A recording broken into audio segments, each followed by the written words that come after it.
दोस्तों नमस्कार। दोस्तों मैं बिमल शाही आप सभी लोगों का अपने चैनल में स्वागत करता हूं और उम्मीद करता हूं कि आप लोग सब लोग स्वस्थ होंगे एवं मस्त होंगे। सभी राष्ट्रवादियों और सनातनियों से ये निवेदन रहेगा कि आप लोग मेरे चैनल को सब्सक्राइब कर लीजिए और वीडियो को लाइक एवं शेयर भी कीजिए। दोस्तों हम लोग बात करने जा रहे हैं शंकराचार्य अभिमुक्तेश्वरानंद के बारे में। दोस्तों ये जो शंकराचार्य हैं ये स्वघोषित शंकराचार्य हैं। ज्योतिष मठ के स्वघोषित शंकराचार्य हैं। इनके शंकराचार्य होने पर स्वयं सुप्रीम कोर्ट ने रोक लगा रखा है। सुप्रीम कोर्ट ने कहा है जब तक हम आखिरी फैसला न दे दें तब तक इनके अभिषेक पर रोक लगा रहेगा और जब तक किसी भी आदमी का अभिषेक नहीं हो जाता है तब तक वो किसी भी मठ के शंकराचार्य नहीं कहला सकते हैं वो। लेकिन फिर भी ये जो अभिमुक्तेश्वरानंद हैं वो स्वयं को शंकराचार्य कहते फिरते रहते हैं। तो अब हम समझने का कोशिश करते हैं कि आखिर ये जो शंकराचार्य हैं स्वघोषित शंकराचार्य हैं इनकी परेशानी क्या है, इनकी समस्या क्या है और ये क्यों इतने विवादों में घिरे रहते हैं।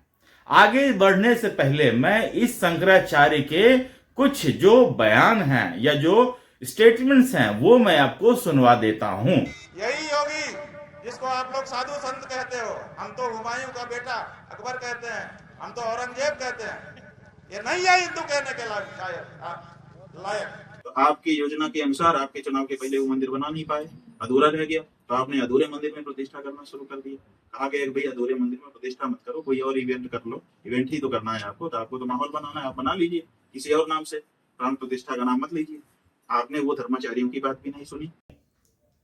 तो जैसा कि आपने इनका स्टेटमेंट सुनकर आप पता लग गया होगा कि इनके मन में इस सरकार के प्रति या फिर योगी आदित्यनाथ के प्रति किस तरह की भावना रखते हैं। योगी आदित्यनाथ को जहां संपूर्ण हिंदू समाज हिंदू हृदय सम्राट कह रहा है, वहीं पर ये जो शंकराचार्य हैं वो उन्हें बाबर कह रहे हैं, अकबर कह रहे हैं, औरंगजेब तक कह रहे हैं। और जब राम मंदिर की प्राण प्रतिष्ठा हो रही थी 2024 में तो इन्होंने कहा कि ये अधूरे मंदिर का प्राण प्रतिष्ठा कर रहे हैं, इवेंट है ये। तो इस तरह की भावना जो है इस शंकराचार्य के मन में रह रही है, इसलिए इस शंकराचार्य को राम मंदिर के प्राण प्रतिष्ठा में भी बुलाया नहीं गया था।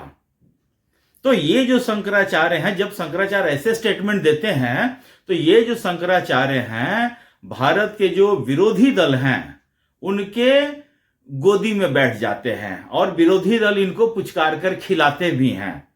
यही शंकराचार्य हैं जब राम मंदिर के बारे में कहा था कि ये प्राण प्रतिष्ठा करना सही नहीं है, तो इन्हीं के स्टेटमेंट को कोट कर करके कांग्रेस हो या समाजवादी पार्टी के लोग हैं बीजेपी पर आक्रमण करते थे।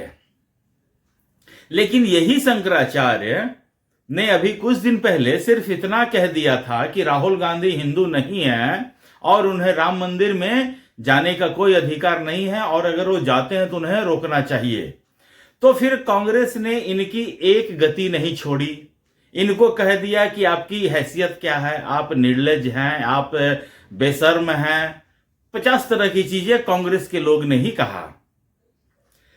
अभी का रिसेंट का घटना क्या था जो ये शंकराचार्य जी इतने विवाद में आ गए हैं। दोस्तों यूपी में माघ मेला चल रहा है संगम के तट पर और योगी आदित्यनाथ सरकार ने फिर से वही पुरानी व्यवस्था जो पिछले साल महाकुंभ के समय में थी वही पुरानी व्यवस्था कर दी है ताकि जितने भी भक्तगण हैं, श्रद्धालु हैं जो संगम में स्नान करना चाहते हैं वो आए और पवित्र संगम में डुबकी लगाएं। यहां तक तो ठीक था। तो ये जो अभिमुक्तेश्वरानंद जी हैं ये भी अपनी रथ और पालकी के साथ पहुंच जाते हैं संगम तट पर स्नान करने के लिए।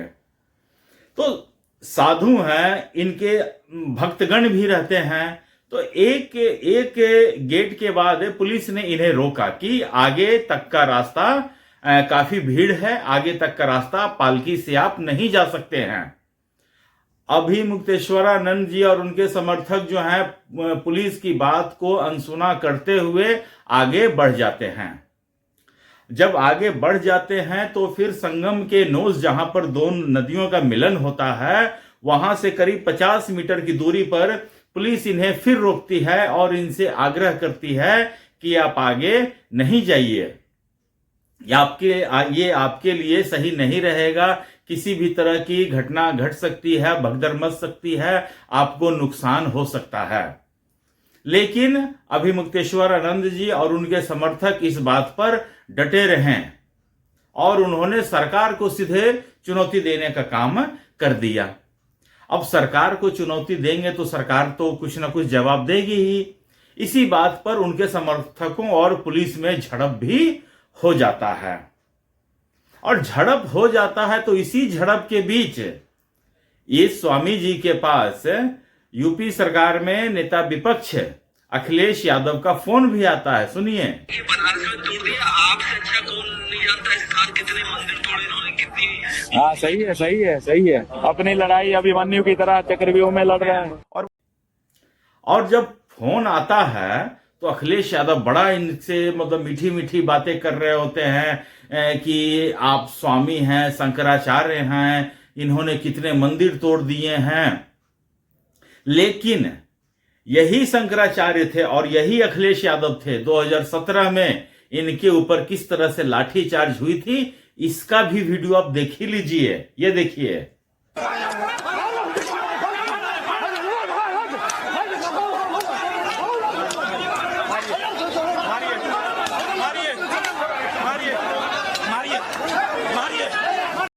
तो देखा, ये जो शंकराचार्य हैं इनकी कोई गति है ही नहीं।